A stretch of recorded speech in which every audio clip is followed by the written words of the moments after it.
سلام دوستان، خیلی خوش اومدید. می قسمت دیگه من آزمایش میکنم. این داشته گفت اگه آب نمک درست کنیم و دوتا اینطوری مداد بذاریم داخل باتری کتابی اینطوری میشه. حالا بریم تست کنیم ببینیم چطوری میشه.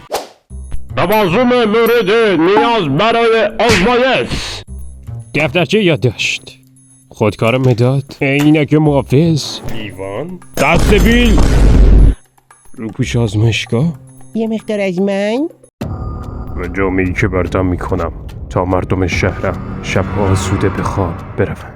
خب همینطور که در اینجا مشاهده میکنید اصلا یادم رفت باتری کتابی دارم، یعنی برای همین رفتم سراغ جعبه ابزارم و یه باتری کتابی نو ترتمیز پیدا کردم. و اینجا حضور افتخاری آقا تیتر رو مشاهده میکنید که اومد جلوی دوربین. خواب بودم بیدارم کردیم. و پرنده عزیز مطمئنم هیچ ایده‌ای نداره که چرا ما تو این ویدیو و اینجا دیگه رفت.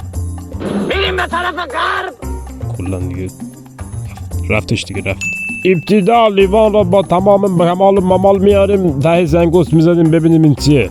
نوبت نمکی، حالا در نمکم بگیر حواست باشه. بعدش دستبیل میاریم این چی میریزیم توش، میخوام بریزیم توش آب بریزم، بعد از این یه دون دیگه دوتا ریدم یه دقیقه زب شد. خب اول باید گندی که اینجا به بار آوردم و درست کنم. دستبیل رو بلند میکنیم. اینجا عجب غلطی کردم خدا وکیل. اینجا 2 ساعت داشتم داخل دست فقط نمک جمع میکردم، کل میز شوره بست، کل لباسم همه شوره بست. این مونگولم که منم ول نمیکنه.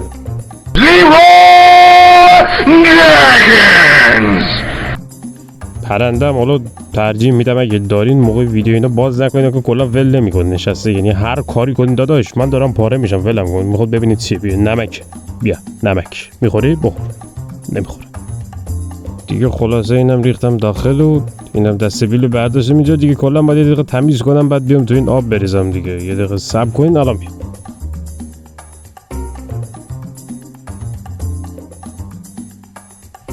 و خیلی خوب اینجا آبمونم اضافه میکنیم به نمکمون و یادتون باشه حتما نباید محلول شه، یکی هم نمک تهش تهنشین بشه اشکالی نداره، ولی خب تا حد امکان هم میزنیم. بزن. خب حالا تا یکم تست کنیم ببینیم چقدر شوره که دیگه واکنشمون میبینیم دیگه. الان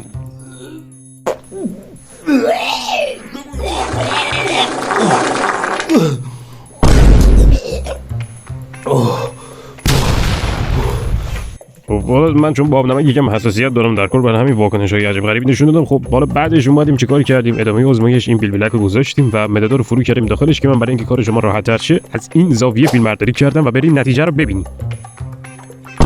و همونطوری که مشاهده می‌کنید من الان نمیدونم دقیقاً این تیکه کارتون از کجا اومده و اصلا داخل آب نبود. همین الان موقع ادیت دیدم، ولی خب در کل اگه بخوام در مورد کلیت این آزمایش بگم دقیقاً همون آزمایش تقریبا همون آزمایشی که سال 12 بچهای ریاضی و تجربی داخل شیمی داشتیم، تقریبا شبیه اونه دیگه. اینجا یکم صبر برد، زمان برد که اون حباب دور مداد شکل بگیره. من اول فکر می‌کردم که مداد سبز اونطوری بشه چون قطبش گذاشتم اونور، ولی خب نگاه کنید اینجا مداد سیاه این شکلی شد و فهمیدم که اصلا باتری کتابی خرابه.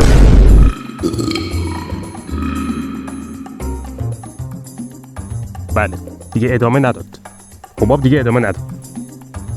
فهمیدم که باتری کتابی مصرف شده، برای همین در جعبش باز بود و فهمیدم که اونجا من واقعا یک آدمیم که بسیار آدم بدشانسیم که یک بارم میخوام که آزمایش مثل آدمیزاد انجام بدم اینطوری میشه داخل شانسم.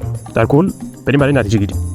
خب در نتیجه گیری نهایی من نتیجه بر این گرفتم که یعنی احتمال بر این گرفتم که احتمالاً آزمایش انجام شد، چون خب 100% نمیتونستم ببینم. الان دقیقاً بعد اینکه ویدیو رو گرفتم زوم کردم و دیدم بله انجام شد. برای همین داخل نتیجه گیری گفتم که احتمالاً انجام دادم ولی ریدم، یعنی قشنگ ریدم. تقریباً 20% آزمایش انجام نشد ولی خب جواب داد. 20% جواب گرفتم، خدای شکر.